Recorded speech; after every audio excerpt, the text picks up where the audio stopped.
Oo, nanay. Mana ko sa iyo. Humagikik siya at sa kanya ang braso ni Govin. Wisit kang bata ka talaga. Maktol ng ina niya pero nilakhan niya ang hakbang. Pagdating sa mesa ay nakatingin sa kanya ang lahat at naluluhang niyakap kaagad siya ni Lerma. Ang alaga ko. Miss na kita, Emily, anak. Kamusta ka? Hindi ka ba nahihirapang maglihi? Buong pagmamahal niyong hinaplos sa mukha niya ang mga braso at ang tiyan. Hindi naman po, yaya. Antukin lang ako kaya minsan napapaidlip ako sa gitna ng klase at sa umaga ako naduduwal. Nahihilo minsan pero iniinom ko naman po yung mga vitamins ko. Ngiti naman niya at ang sunod niyang niyakap ay si Rebecca na parang naiilang naman na napatingin pa kay Govin. Hi, barako boys. Bati ni Emily sa mga kalalakihan. Hi, Miss Junita. Sabay-sabay na bati rin ang mga iyon sa lahat. Si Greg lang ang hindi makapagsalita dahil gwardyado na naman ang tiyalid niya. Tumingin siya sa matandang lalaki na kamukha ni Senyor Abelardo at syempre kamukha ni Govin. Yumuko siya ng konti kasi nahiya siya kahit paano. Hindi tulad ng tiyabebeng niyang parang tuko na nakayakap sa braso noon. Feeling close ang bruha. Mangungunsumi sa kalokohan ng lahi niya ang mga lalaki. I'll let you meet, Uncle. Anyaya sa kanya ni Govin kaya lumapit sila sa matandang lalaki. Uncle, this is Emily. Emily, he's my uncle. Nag-iisa sa side ni Dad. And mostly sa side naman ni Mommy, nasa England sila. Anito, they're all in England because they hate my family name. Just like how they hate my brother for taking away Ariana's life support. Idinaan nun sa tawa ang parang sama ng loob, tapos ay hinaplos ang pisngi niya. How are you, darling? Pag-iba ni William sa usapan. Okay lang po. She tiptoed and kissed the man's cheek. Pasensya na po kayo sa pamilya ko. Maingay po talaga sila at mabiro. Saka kung ganito man po ang ayos namin. Tiningnan niya ang tiyahin na napatingin din sa sarili at napangiwi. Never mind. It's what inside the heart that matters and not what our eyes can vividly see outside. You gotta remember that. Don't feel so down. I know you better than enough, sweetheart. Kinurot pa noon ang pisngi niya kaya napangiti siya. Kainan na at kumukulo na sa mura ko. Mamaya ng chismisan. Ani ng tiyang Lydia niya kaya nagkatawanan ang lahat. Akin na si baby, Light. Kumain na kayo ni Emily. Anang nanay niya at saka kinuwang kapatid niya mula kay Govin. Ikaw nanay, mauna ka na. Akin na si baby. Alala naman niya. Sus, kaya ko naman. Kahit karga ko ang tabatsoy na ito. Ikaw na ang kumain at buntis ka. Mahirap na malipasan ng gutom. Patuka ka ng patuka. Napahagikik siya at kagatlabing tumingala sa binatang katabi na pangiti-ngiti lang. Oh, maupo na. Huwag nang tingilain at baka magpatuka ka na naman. Hindi ka makatiis sa sobrang kagwapuhan. Singit pa ni Karina kaya napakamot na si Emily sa ulo. Kakainis naman ng nanay niya. Parang syunga. Gavin takes Emily for a walk after the long dinner. He's happy and that's the first time after forever. He's been happy again. Ang huling kasiyahan na naramdaman niya na ganoon kung tama ang alaala niya ay 5 taon siya noong cowboy birthday niya. Na hindi pa comatose ang mommy niya at dumating ang daddy niya galing sa Argentina at suot na ang cowboy costume. And after that, he had none. Parang nahihiya siya na wala siyang mabitbit na pamilya kay Emily dahil lagas na lagas ang miyembro. Hindi tulad nito na ama lang ang wala. I'm sorry. Nanula sa bibig niya at hindi niya iyon ginustong sabihin. He never says sorry but that time, he really is. Tumingin sa kanya ang dalaga na parang namangha pa sa sinabi niya. Bakit? They're the only family that I could bring, for I never had one. Ano ba yan? Bakit mo na may ipagsasorry yun? Hindi naman mahalaga kung kadugo mo o hindi ang pamilya mo. Ang mahalaga ay yung pagmamahal niyo para sa isa't isa. Ako nga, ampun lang naman sa nanay ng mga magulang ni na Bibi Cream at Chalid. Kaya lang, hindi ko maramdaman iyon. Noong humiwalay kami sa kanila, kasi ayaw ni nanay na mamulat ako sa buhay na nakagasta ng mga iyon, na mga nabubuhay at tumitihaya para magkalaman ng sikmura. Pero ngayon, sama-sama kami. Kasi nakita ni nanay na kahit ikinahiya niya ang dalawa niyang ate noon, inalagaan pa rin siya noong wala ako. Ako nga ang dapat na mahiya kasi tingnan mo naman ang estado ng pamilya ko. Tingnan mo kung saan ako galing. Hindi nga kami bagay tumira sa kondo mo. Para kami mga trying hard na maging mayaman. Anito naman. Bakit? Saan ka ba galing? Gavin looks at Emily and tugs her hand. Sumandal siya sa puno sa loob ng mga halamang ficus habang yakap ito sa gulugod. Galing sa club mo. Kibit balikat ng dalaga. Nagbenta ng sarili. Dugtong pa nito. Napangiti siya. Nabili ng daddy niya at napunta sa kanya. The story ran like that. Nothing more. He doesn't see a bad woman in her. Kahit na anong gawin niyang isip na galing ito sa club ay hindi niya makuhang isipin na masama itong babae. Ang parating nakakaagaw ng pansin niya ay ang kabaitan nito bilang anak at ate kaya nagawang ibigay ang sarili para sa kapakanan ng pamilya. And he'll always be so proud of her. He doesn't need a degree holder woman, an engineer, lawyer or whatever. He needs a student who struggles hard to survive and values the lives of other people than her own. At hindi siya naniniwala na masamang babae si Emily. Nagkataon lang nakapuspalad ito kaya napunta sa isa sa mga tagong negosyo niya at napunta sa mapagpala niyang mga kamay. Hindi ko na club yun ngayon. Binitawan ko na at lahat ng koneksyon ko sa mga lalaki may hilig tumikim ng babae. Huh? He nods. You heard me right. Wala na at nilinis ko na. Katulad ng pagpapatawad ko sa sarili ko sa nagawa ko kay Daddy. Ay, ang bait naman. Yumakap ito sa mga batok niya. The next thing to follow is to talk to all my relatives in England. I'll ask them to forgive my father.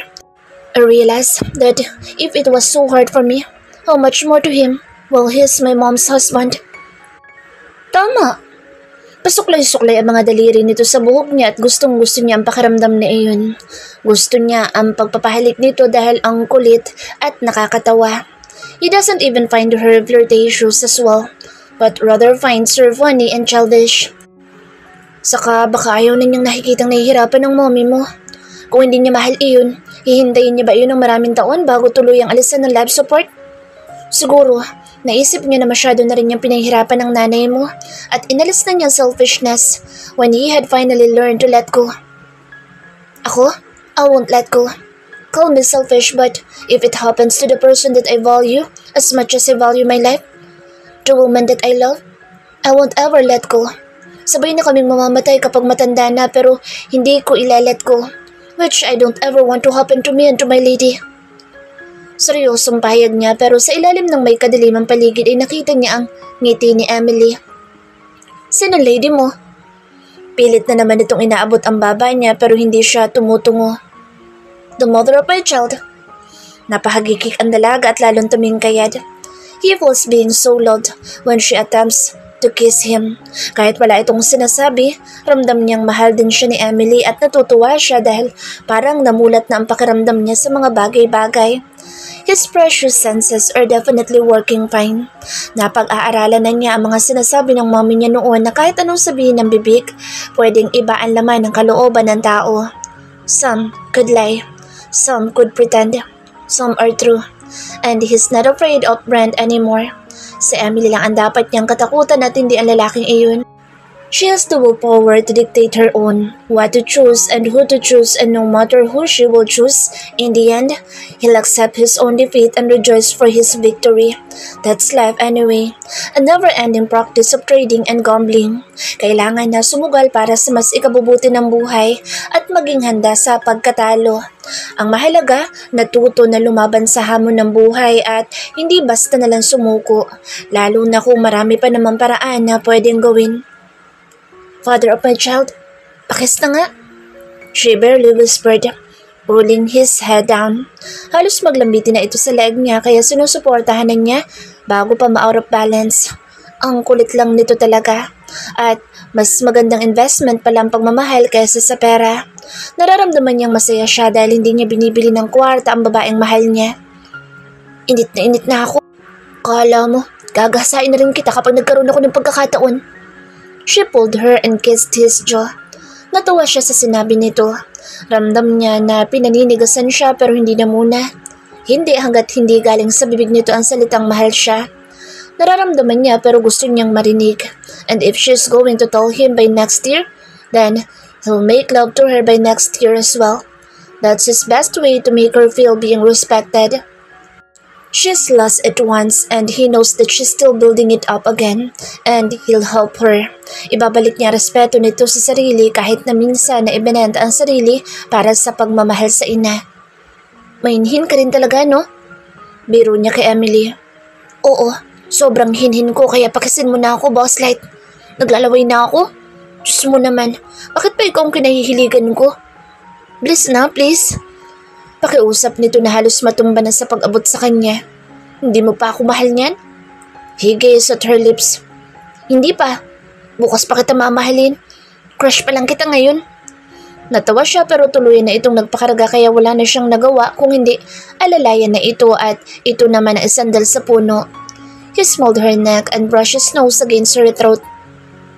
Ayan, napapahagikik ito kaya nangingiti naman siya.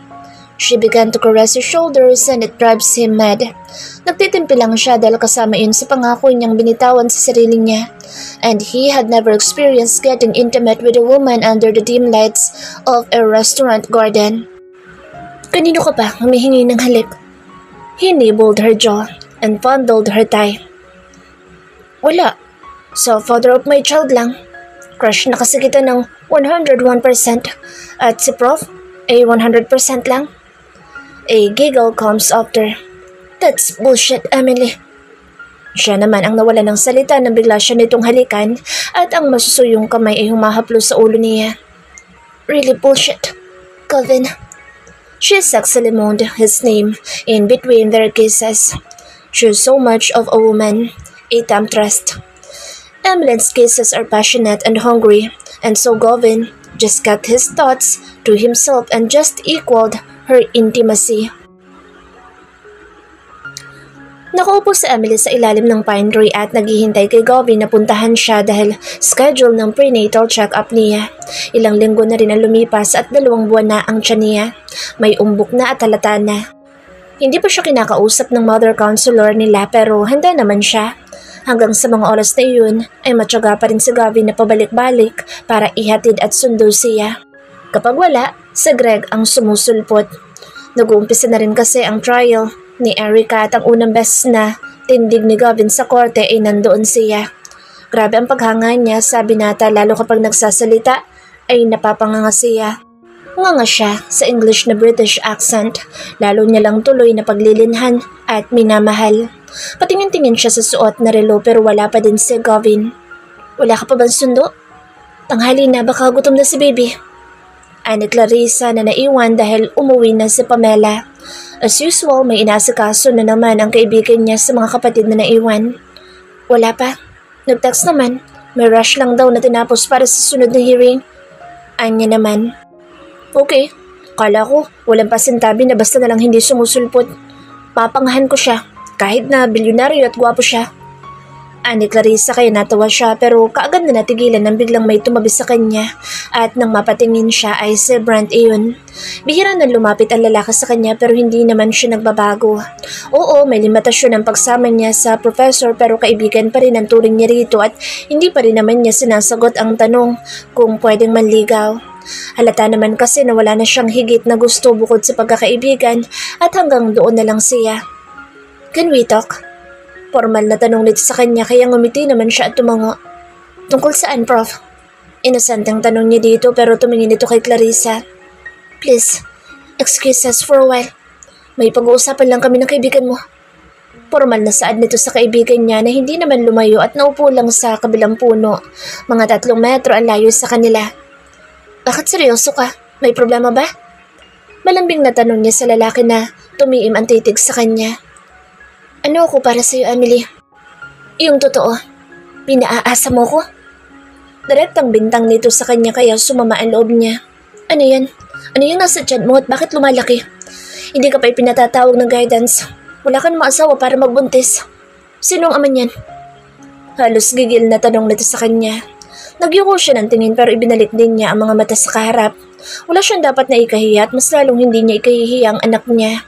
May ama man o wala. Sumama din ang loob niya sa walang pakundangan na pagtatanong sa kanya ni Brent na para bang wala siyang karapatan na magbuntis. Una sa lahat, hindi kita pinaasa. Hindi kita sinabihan na lumapit sa akin at mas lalong hindi ako nakiusap sa iyo. At hindi kita itinataboy dahil kaibigan ang tingin ko sa'yo. Ibinenta ko ang sarili ko. Pumasok ako sa club. Nabili ako ng matandang mayaman na ama ni Gavin.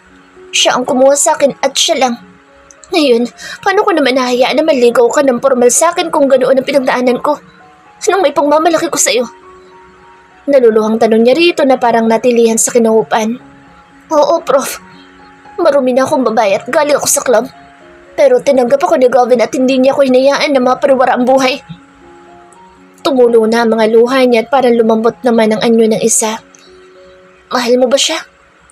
Tanong nito na para bang nag-aasam na sumagot siya ng hindi. Kung hindi, aakuin ko nila ang bata. Kung buntis ka at hindi niya mapanagutan. Ibang-iba ang mundo niya sa'yo. Umising ka nga.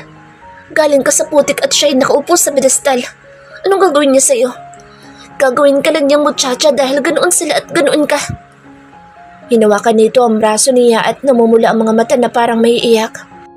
Napahikbi si Emily sa pangahamak na nanggaling sa bibig ni Brent. Ni minsan ay hindi iyon sa kanya sinabi ni Gavin na siya mismong nakaupo sa pedestal. Ni minsan ay hindi niya naramdaman na putik siya at nahugasan kaya nagmukhang tao. Anong karapatan na iginagalang niyang professor para hamakin siya bilang tao at malalai bilang isang babae? Maras niyang binawi ang braso na hawak nito. Huwag mo kong hayaan na mawala ng respeto sa iyo. Hinahangaan kita at 2 taon ko yun na iningatan. Pero hindi ako makapaniwala na ang lalaking katulad mo na wala sa pedestal ay mas malakas pa ang loob na magsalita na putik ako. Tuloy-tuloy na umagos ang mga luha niya. Nanliliit na naman siya, pero hindi siya patatalo. Kahit na ano pa siya, mahirap pa no mayaman, may desenteng trabaho isang bayarang babae. Tao pa rin siya at hindi siya papayag na hamakin siya ni Brent, lalo na't wala naman itong alam sa totoong sistema ng buhay niya. You're worse than what I've imagined. I adored you for being a true gentleman who speaks wisdom and knowledge. But I didn't know you're that fault-finding. Tapos alokin mo ako na maging ama ka ng anak ko? Inaalok mo ang babaeng tinatawag mong putik? Bakit? Ano ka ba? Diyos? Nangatal ang boss niya at lalo siyang napaiyak. Look, parang bigla itong natauhan na tinawakan ng mga kamay niya pero kaagad niyang binawi. I'm sorry. Nabigla lang ako. Nasasaktan ako kasi mahal kita. John, Emily, alam mong mahal kita kaya lang bakit parang napapansin ko na iba ang titig mo sa dark na yun kaysa sa akin. Kasi mahal ko siya. Umiiyak na sagot niya. Kahit putik ako, kahit hindi ako bagay sa kanya at kahit na hindi niya ako panagutan, mas gugustuhin ko na lang na lumaki na walang ama ang anak ko kaysa sa'yo. Napailing siya. Humugot si Brent ng malalim na hininga at parang nanigas ang mga panga. Sana pala, mas pumili ka na nang hindi pobre na katulad ko. Ano pa nga kayang tingin mo ngayon na alam mo na ibinenta ko ang sarili ko sa club? Hindi na putik, di ba? Basura na. At kahit hindi mo aminin, ang minsan na paglabas sa bibig mo, ganoon na rin ang tingin mo. I was so wrong for having a huge crush on you. I didn't know you were that egoistic. Mabilis niyang nilapitan si Clarissa na ang sama ng tingin kay Brent. Kung ipatatawag man ako ni Mother Counselor at walang tatay yung ama, hindi ko gugustuhin na sumama ka pa. Pinahid niya mga luha at matatalim ang mga matang ipinukol kay Brent. Nakatingin ito sa kanya at parang sising-sisi na halos maiyak na nga. Umakbang si Emily pero natigilan siya at saka lumingon. Ang lalaking sinasabi mong nasa pedestal. Ni minsan ay hindi hinamak ang pagkatao ko at ikinumpara ko sa isang putik. He helped me get up and helped my family live decently without my knowledge. The man I've known at first is dark, but not really dark inside. Salip, sana na iniinsulto mo ako. Sana ikaw ang nagbangon sa pamilya ko noon pa. Malay mo, baka sakali na minahal kita at ikaw sadang ama ng dinadala ko.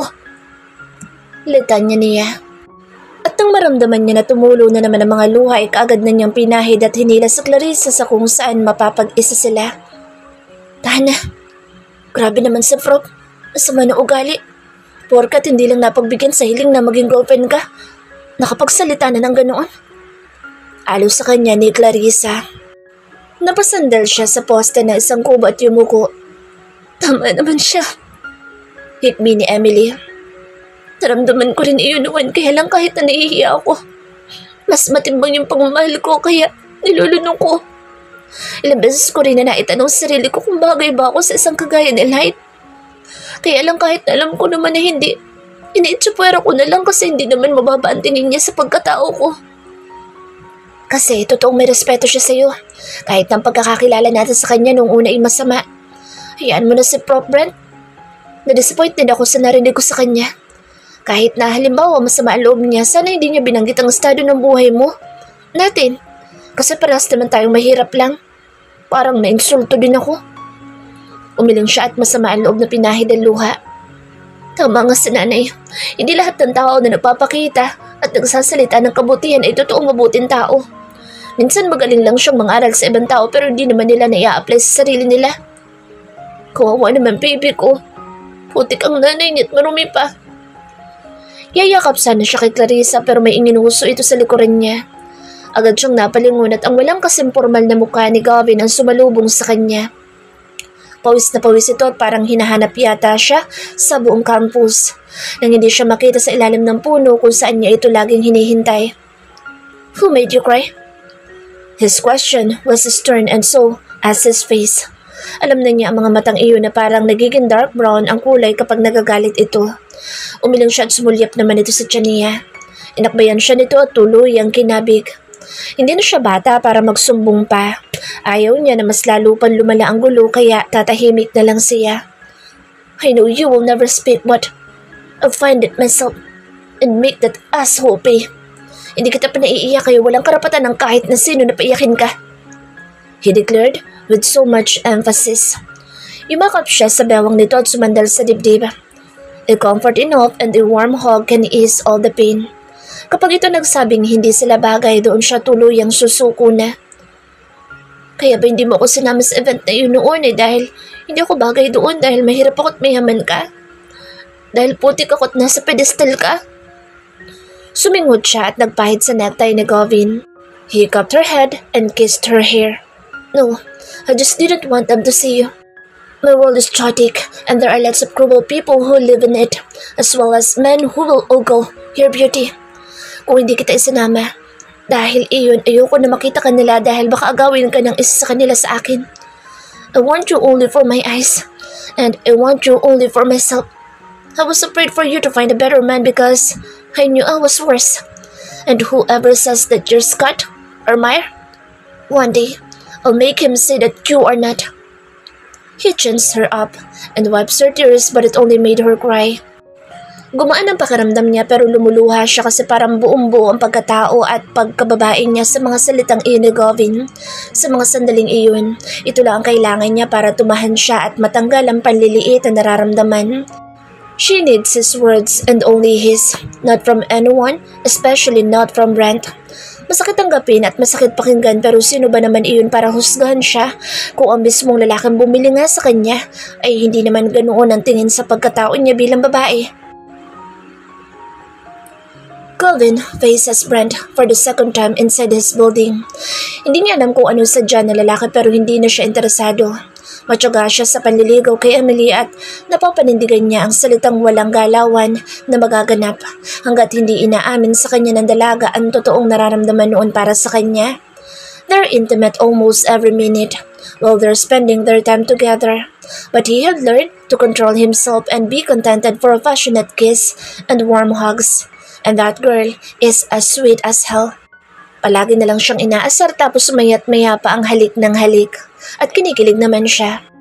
They're merely like best of friends and he enjoys every moment he spends with her and with her family. She has a great family. Mga lahi ng kalog pero masarap kasama at kahit na minsan ay hindi niya naramdaman na etchapuera siya.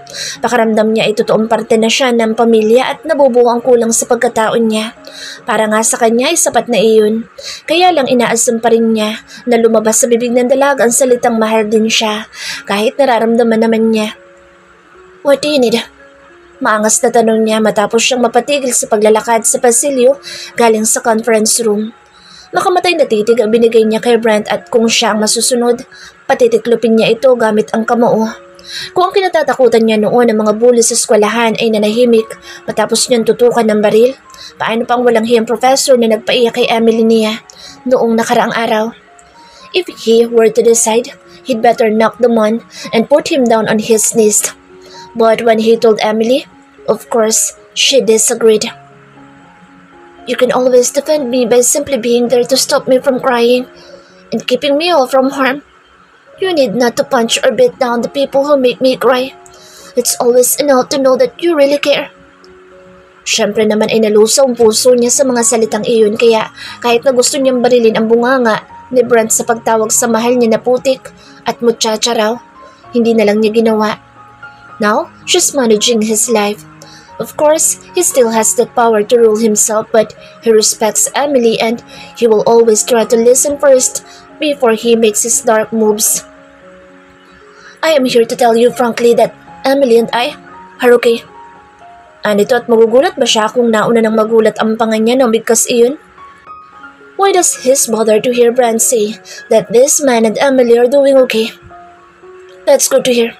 At least, hindi ko na kailangan na paputukin ang labi mo sa pang-insulto mo sa kanya. Kibit balikat niya pero ngumisi ang lalaki. She told me everything. Everything? About what? Literal na umarko ang mga kilay niya at nanulis ang mga labi.